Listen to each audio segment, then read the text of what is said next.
Hello, I'm Luke, and welcome to another episode of the Vision to Victory podcast, where we discuss practical ways to turn your dreams into reality.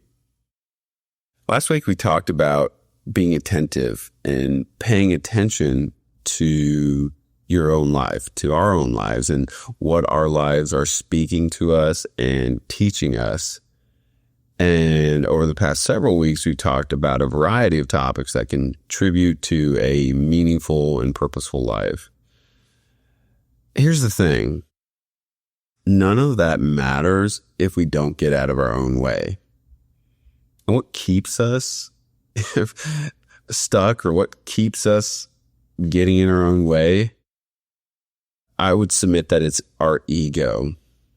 So that's what I want to talk about today, because we can do a lot of great things and develop ourselves and even, put some good habits and good things in our life.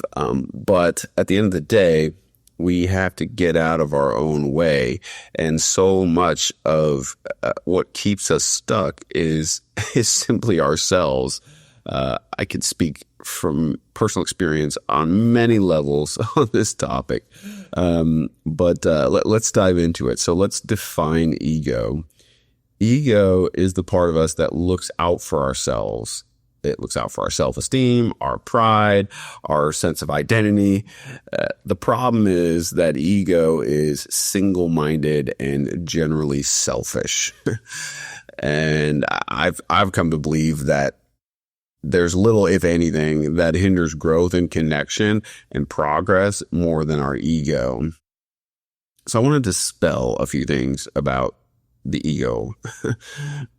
Most of the time, I found that people, and I was this way for a long time as well, most people think of ego as kind of overt arrogance. We've all met people who, just think they're God's gift to the world. And I would submit that actually ego is usually much more subtle than that. You don't have to be an extrovert to be egotistical, and maybe you think of yourself as a very maybe kind and caring person. And so this maybe wouldn't be something you deal with. I promise you, nothing could be further from the truth. The reality is that we all deal with ego, and it's a part of the human condition. And so again, I challenge you to just be honest with yourself. And so I want to touch on a few areas. These are not exhaustive, but these are just a few areas that I think are very common and kind of critical to our lives, that, where ego often rears its head, if you will. So the first is communication. Now, we talked some about this, but I'm going to hone in on just the ego part of it here. And ego seeks to be right instead of to understand. I'm certain that every single one of us can relate to this, where we have our mind made up about an opinion. And, a couple weeks ago, we talked about holding opinions lightly. We've been in situations, right? I've certainly been in many situations where I have a very strong opinion about something. And because I had so emotionally invested myself in my opinion, I'll kind of defend it at all costs, right? And it keeps me from understanding, or maybe, hearing another perspective or another point of view. And oftentimes it keeps us from viewing things objectively, because, again, we got that ego, and it's going to try and protect our, self-esteem and our identity. So if I think I'm a smart person and I've kind of emotionally invested in this opinion I have, it's unlikely that I'm going to, be willing to see information that would contradict my opinion, simply because I'm trying to protect my own, kind of feeling of being smart or intelligent. So it's just critical, again, when it comes to communication, just understand that our ego is going to, try to be right instead of understand, whether it's understand the other person, the point of view, or whether it's to understand maybe the facts in a given situation, instead of just, seeking to kind of collect data points to serve what we've already come to a conclusion of.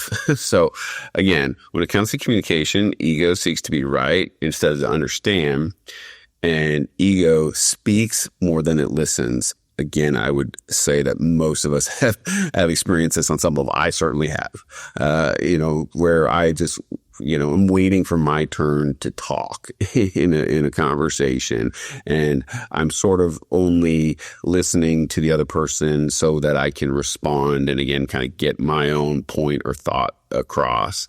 Goes without saying that this honestly, can make communication a waste of time if it's just that. If it's just people trying to, speak their point of view without understanding the other, or, whatever the case is, if I'm just trying to talk instead of listen, then there's no real connection and no real communication that happens, except that what I am communicating in those situations is, my perspective or my opinion or my whatever is more important than yours.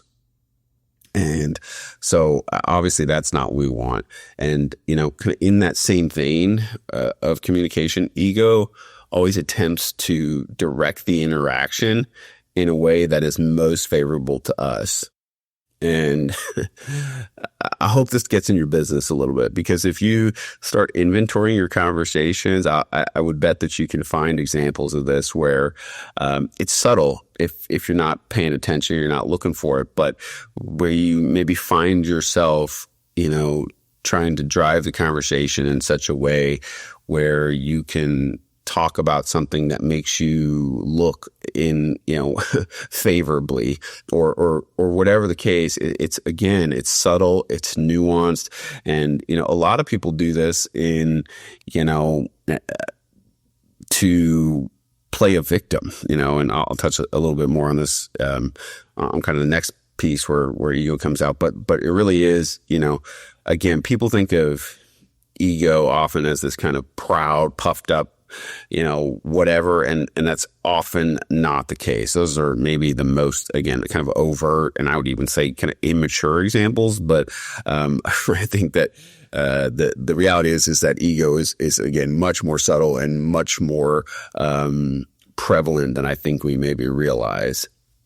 So, again, communication, ego seeks to be right instead of understand, speaks more than it listens, attempts to direct the interaction in a way that's most favorable towards us. And kind of the next piece is very similar and closely related to communication, but it's in relationships, and ego does seek superiority. And this could be, again, moral superiority, like I'm holier than thou. And this is where that victim piece comes in. And most people don't think of kind of playing a victim as relating to ego, but it most certainly is. In fact, you could argue that more than some of the puffed up, kind of examples, I would say that, sometimes people have a dysfunctional habit of this kind of like, aligning themselves in any given situation so that it's as if they are being wronged in the situation, or they're, kind of sort of the victim of some injustice, even if they're not, because that aligns them in such a way that, I am better than you morally because you are somehow doing this, or somebody's somehow doing this to me. And I would never do that to somebody else, or some version of that. However, we kind of twist it a little bit or manipulate any kind of situation so that we feel morally superior.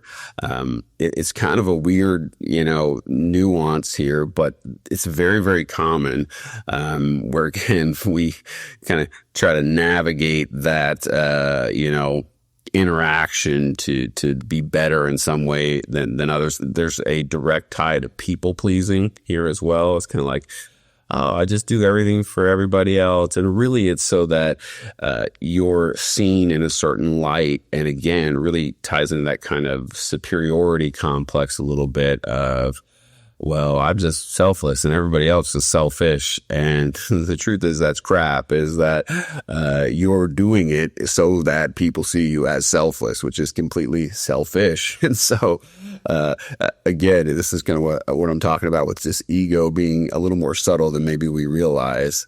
So again, in relationships, we got ego seeks superiority. We're just talking about moral superiority. It could be maybe success superiority. Look at all the things I've done. Could be intelligence or capabilities superiority. Look at all the things I can do. Look at how smart I am. And again, I think on some level we are all guilty of this. The key is to identify it and to just recognize that as it relates to our relationship, our ego will keep our relationships stuck. I think if anybody's been in a long-term healthy relationship, you quickly learn that pride really just has no place in relationships. And so certainly in this context of, kind of ego seeking superiority, it just hinders growth in our relationship. It hinders connection, which is of course not what we're after. So, we got communication, we got relationships, and another big area that ego stifles us is personal growth. Growth requires change, and change requires humility. And humility is at odds with our ego. And look, our ego tells us, I don't need help, or I don't need to do the work. Ego says, I got this. And the fact of the matter is, we don't change by ourselves. I don't care how independent you think you are. I don't care how smart you are. We don't change by ourselves. We need other people, and we need, people who've gone before us to learn from. And we change in the context of relationship. I would say this is particularly true of marriage or kind of, those long-term committed relationships, because we're naturally selfish people. And when we get in close connection with someone, then that selfishness comes out and it becomes more evident, and you kind of get rid of the veneer a little bit. And, so if we don't learn to get in control of our ego, then it will stifle our personal growth. And again, it'll stifle our relationships and stifle our communication. So there is some good news about the ego. We can use it in a way that's not only productive, but in service of all the positive things we talk about so often on this channel. How do we do that? Well, here's the thing. This is a little bit of a bait and switch here. Going back to the definition that we lined out at the beginning, ego protects our sense of identity and our sense of self. So we can reframe our identity, and we can reframe our kind of sense of self that our ego protects. Our ego does not discriminate, from, our ego doesn't care necessarily what our identity is. It's just that whatever it is, it's going to serve to protect it. So, for example, if I had this identity or belief that I'm really smart, I am less likely to see an error in my thinking, potentially. But what if I reframe the identity of I'm smart to I'm someone who seeks the truth, seeks the truth no matter what? And so instead of I'm smart, which kind of implies that I already know or have the answers, I'm someone that, is relentless about seeking the truth and what's actually going on. So that way, when I get in a situation where maybe I had a belief or opinion that's inaccurate, my ego is not trying to protect my intelligence or my identity that says I'm smart. It's instead trying to protect my identity of I'm someone who seeks the truth. And so when I'm in that situation, I'm going to ask questions because I want to get to the bottom of what's actually true, not just corroborate what I've already decided because of how smart I am. I must know, right? Hopefully you can detect my sarcasm there, right? Like, obviously we don't know, no matter how smart you are, we're all wrong often. And so we want to be somebody who identifies as someone who seeks truth, even if it contradicts something that we believe or have believed or maybe have held closely. We want the truth, not just, to reinforce some idea that we're holding on to. So, another great example of this would be, instead of I'm a great problem solver, which obviously not a bad thing, I'm someone who prioritizes connection over giving advice. So this is kind of specifically in the context of relationship and communication. And I'm speaking to anybody like me, by the way, who, I like to give advice. I can think of so many examples in my own life where I've been, in a conversation with somebody and maybe they're being vulnerable or opening up to me, and I just want to jump in. I can identify the problem. I can say, here's the 4 things you need to do to solve this. And then all of a sudden the conversation kind of dies and it kind of goes nowhere because they're trying to connect and just, have a vulnerable moment. And I'm just trying to solve a problem. And so there's just a miss there, and we miss out on connection. Again, I'm unfortunately, I've done this so many times. But as I talked about last week, life will keep teaching you lessons until you learn them. So today, I genuinely try to not solve other people's problems, but really to listen and understand and connect with them. And sometimes that can lead to advice, if someone's seeking that, if they're seeking guidance. But number one, it doesn't have to. And number two, it's only once you've established connection.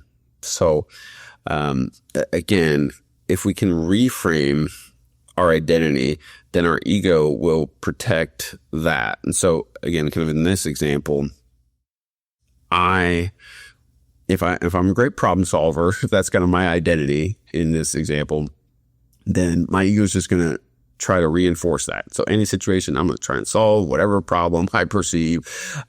Instead, if my identity is I prioritize connection over giving advice, then when again I'm in this situation, my ego is going to try to protect that. So I'm going to try to connect because that's who I am and that's what I'm trying to reinforce. So I hope we're kind of getting the theme here, right? Like, we really can use the ego in service of things that are worthwhile and matter, because again, the ego is not biased. It just protects our sense of self and self-esteem and identity. And I'll give you one more example because I think this one's important. Instead of I'm independent and self-sufficient, I'm someone who is constantly growing and learning and who asks for help if I need it. This one is near and dear to me. Anybody who knows me or has heard me talk on this channel knows that for so much of my life, I have prided myself on independence and autonomy and self-sufficiency, and I got this. And the truth is I've had so many people in my life, in my corner, when I was going through, dark times or just dealing with very challenging stuff that I certainly could not handle on my own. And today I freely acknowledge that we are so interdependent. And again, I've talked about this a lot, but I just think it's really important to reiterate, particularly when it comes to our ego. And if we want to continue to move forward in our own life, it's so important that we reframe this part of our identity of this kind of independent, individualistic, self-sufficient mentality into I'm someone who's constantly growing, learning, and asks for help.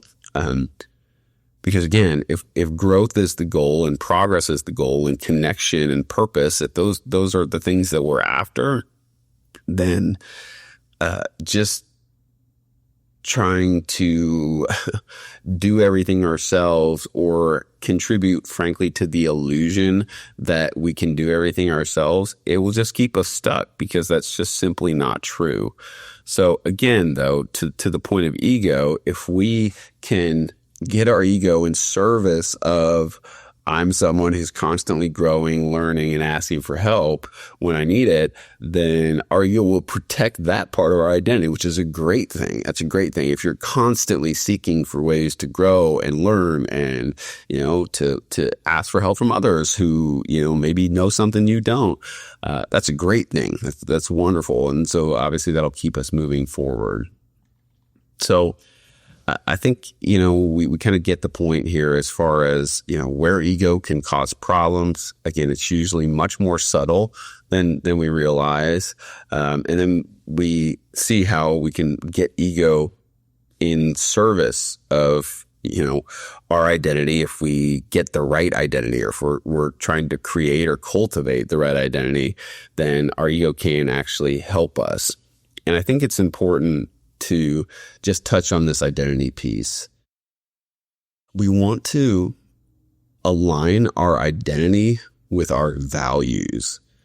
And sometimes these are really subtle changes, but again, kind of some of the examples I gave, whether it's, if our self-talk is, I'm a really smart person, or some version of that, maybe on the surface that sounds innocent enough, and it's important to have confidence and to, have self-talk that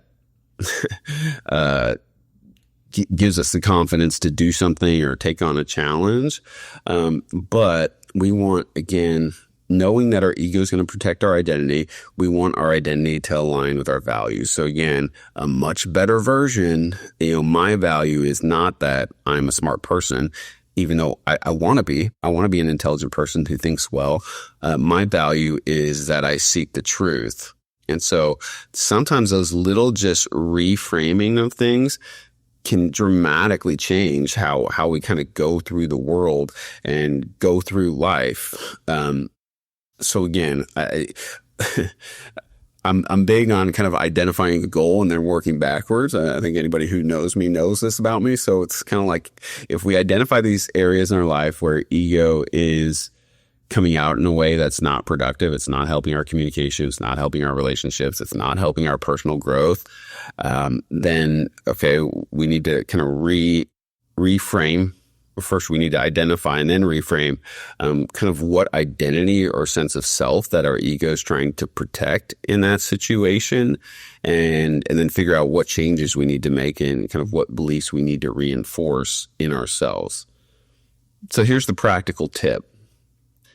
I challenge all of us to start paying close attention to our interactions and to identify, see if we can figure out where our ego is coming out in those subtle ways, subtle self-seeking ways, whether it's trying to direct a conversation to make us look a certain way, or whatever it is, to identify those. And I would just encourage you, just whatever the time frame is, do it for a day, do it for a week, but be relentless with yourself. Like, all right, am I self-seeking in any way in this interaction? And once you do that, then again, we can work backwards. And I encourage all of us, as we start identifying these areas, to be absolutely relentless with where our ego is not serving us, and to make our ego submit to our values. And the way that we do that is we get clear on our values, we get clear on kind of the type of people that we want to be. We reinforce our identity by, again, reframing those things that are self-seeking in some way. And even if they're not bad on the surface, and being intelligent, really good thing, being a problem solver, really good thing. But as far as how it impacts our interactions with others and the world around us, we want our identity to be productive, right? And purposeful and connecting. And so any of those areas where we identify that our ego is again, stifling the things that matter, we just want to be relentless in not letting that go unchecked. And so I just encourage you to, again, look at your own interactions, communications, relationships, where you're growing, where you'd like to grow, and maybe you're not, and just be relentless in identifying if your ego is serving you or keeping you stuck. And I hope you make the changes that are necessary. And as always, if anybody has any questions or comments, or is there any other type of topic here that you'd like for me to discuss, whether it's related to ego or anything else, please let me know. If you found this helpful, please like, share, subscribe, and I'll talk to you next week.